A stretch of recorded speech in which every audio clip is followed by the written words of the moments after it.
Om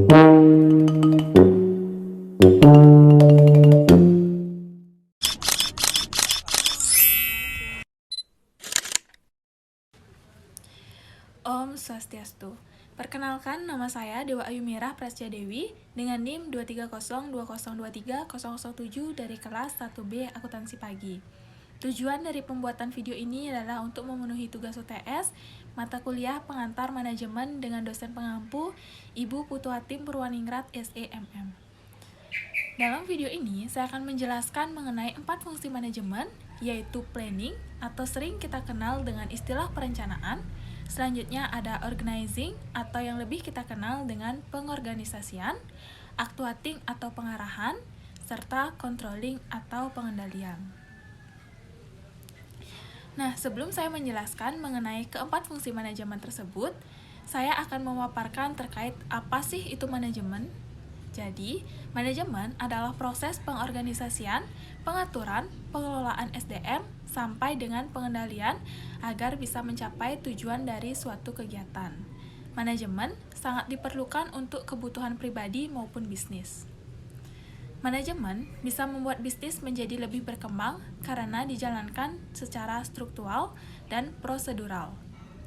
Selanjutnya kita masuk pada topik pembahasan, yaitu penerapan terhadap keempat daripada fungsi manajemen. Yang pertama yaitu planning, atau yang lebih sering kita dengar dengan istilah perencanaan. Planning merupakan sebuah fungsi manajemen dasar yang melibatkan keputusan sebelumnya. Apa yang harus dilakukan, kapan harus dilakukan, bagaimana hal itu harus dilakukan, dan siapa yang akan melakukannya. Perencanaan merupakan proses terpenting dari semua fungsi manajemen, karena tanpa perencanaan, fungsi-fungsi lain pengorganisasian, pengarahan, dan pengontrolan tak akan dapat berjalan lancar. Lalu, apa sih tujuan dari fungsi planning? Tujuan fungsi planning menurut Stephen Robbins dan Mary Coulter dalam Wikipedia adalah yang pertama, memberikan pengarahan yang baik. Yang kedua, mengurangi ketidakpastian. Yang ketiga, meminimalisir pemborosan. Yang keempat, menetapkan tujuan dan standar yang digunakan dalam fungsi selanjutnya, yaitu proses pengontrolan dan evaluasi.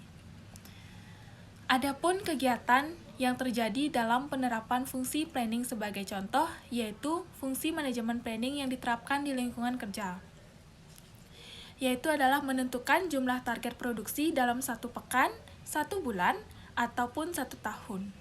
Menentukan target pasar untuk penjualan barang yang akan diproduksi, menentukan sumber daya apa saja yang diperlukan untuk mencapai target. Selanjutnya, yaitu ada pengorganisasian.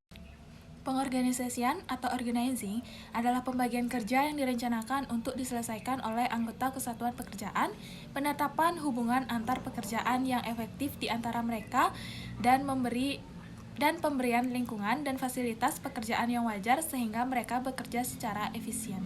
Menurut Henry Fayol, pengorganisasian dilakukan dengan mengelola sumber daya yang ada dengan baik sampai dengan melakukan pengaturan agar rencana yang sudah ada dapat berjalan sesuai perkiraan. Adapun tujuan dari fungsi pengorganisasian diantaranya adalah pembagian tugas menjadi satu pengarahan, ada jenjang organisasi dan tingkat sentralisasi. Adanya pengorganisasian akan membuat pelaksanaan tugas menjadi lebih efisien dan lebih efektif. Adapun kegiatan yang dilakukan yang terjadi dalam fungsi pengorganisasian. Contohnya ialah ketika suatu organisasi membentuk beberapa pengurus agar lebih mudah dalam mengatur kegiatan organisasi. Pengurus ini terdiri dari beberapa bagian seperti ketua, sekretaris, bendahara, sampai ketua beberapa divisi. Selanjutnya ada actuating atau pengarahan.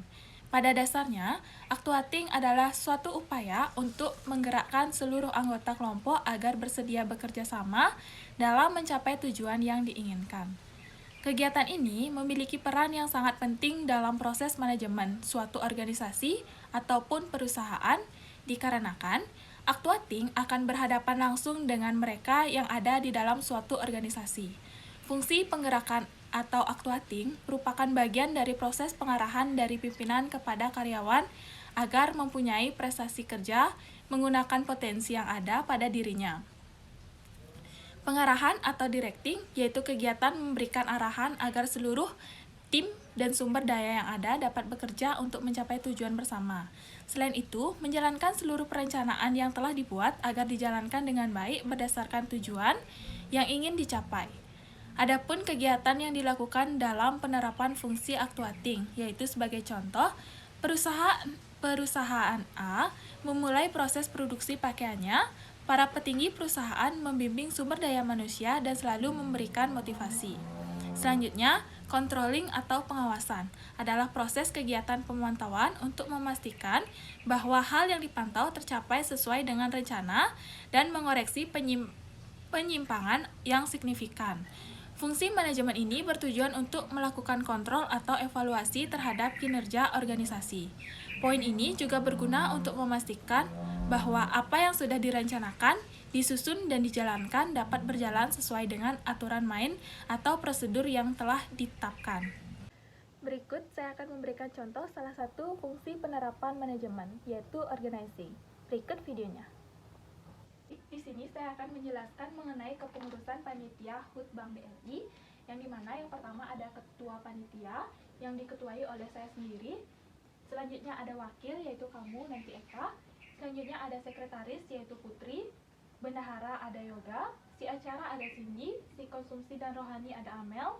Si publikasi dan dokumentasi ada Leo. Si perlengkapan ada Eki, dan si humas ada Putra. Untuk penyusunan kepengurusan panitia, apakah ada yang ingin kamu tanyakan sebelumnya? Baik Bu, untuk pelaksanaan acaranya nanti akan dilaksanakan di mana dan kapan? Baik, untuk pelaksanaan acara mengenai di mana dan kapan, silakan dikoordinasikan dengan sekretaris dan juga humas untuk mengurus perizinan tempat. Untuk tempatnya kita akan sesuai rencana, kita akan merencanakan pelaksanaan HUT Bank BRI ini di lapangan Renon. Untuk itu nanti silakan dari tim humas yang akan mengurus perizinan tersebut. Untuk itu apakah ada yang ingin ditanyakan lagi? Baik, untuk sekarang saya kira cukup. Terima kasih. Baik, sekian video pemaparan dan simulasi penerapan fungsi manajemen yaitu organizing dari saya. Apabila terdapat kesalahan kata maupun penyampaian, saya mohon maaf sebelumnya. Dan akhir kata saya tutup dengan Parama Santi. Om Santi Santi Santi Om.